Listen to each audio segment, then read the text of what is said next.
Hello, I'm Caio Moreira Veloso, and this is my poem analysis of Ariel by Sylvia Plath. So, to give a little context, Sylvia Plath was an American poet born in October 27, 1932, and who died in February 11, 1963. She's considered to be part of the confessional poetry movement and is also considered by some scholars as a Cold War modernist. Her poem Ariel was written in 1962 and published as part of her famous posthumous book with the same title in 1965. The name references the horse she rode at a riding school on Dartmoor in Devon, and can also refer to a spirit present in Shakespeare's The Tempest and the Hebrew word that means Lion of God. Now I'm going to do an interpretative reading of Ariel by Sylvia Plath.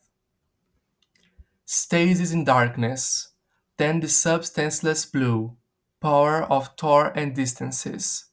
God's lioness, how one we grow, pivot of heels and knees, the furrow splits and passes, sister to the brown arc of the neck I cannot catch. Nigger eye, berries cast dark, hooks, black sweet blood mouthfuls, shadows, something else, hauls me through air, tights, hair, flakes from my heels, white godiva, iron peel, dead hands, dead stringencies.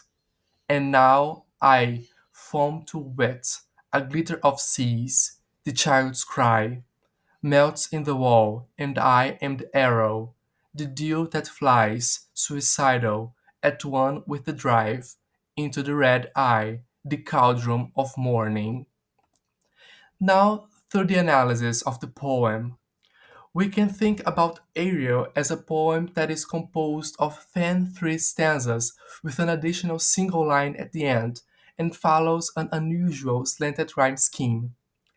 There is a change in tone and break of the slanted rhyme scheme in the sixth stanza, which marks a shift in the theme of the poem from being literally about a horse ride to more of a metaphoric experience of oneness with the horse and the act of riding itself.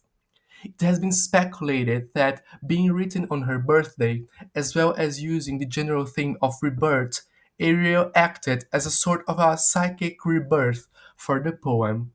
We can also need to consider that Sylvia Plath used to wake up before dawn and wrote poetry before starting her household chores.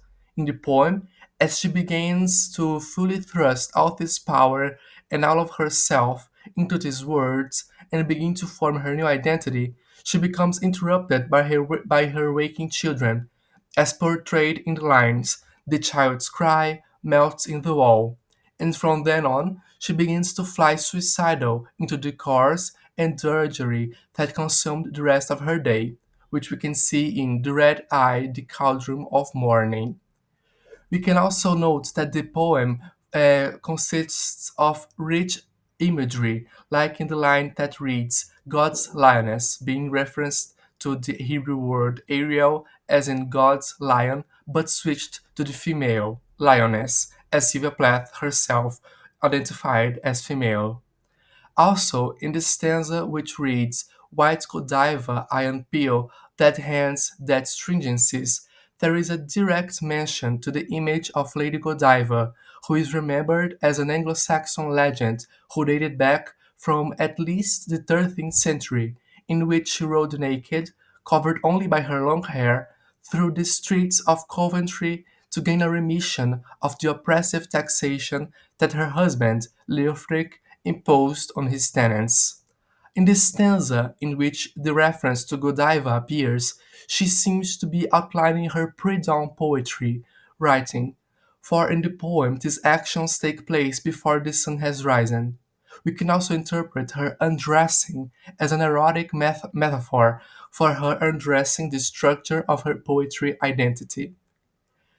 Also, in the finale of the poem, oh, this is a picture depicting Lady Godiva by John Collier, dated from 1898.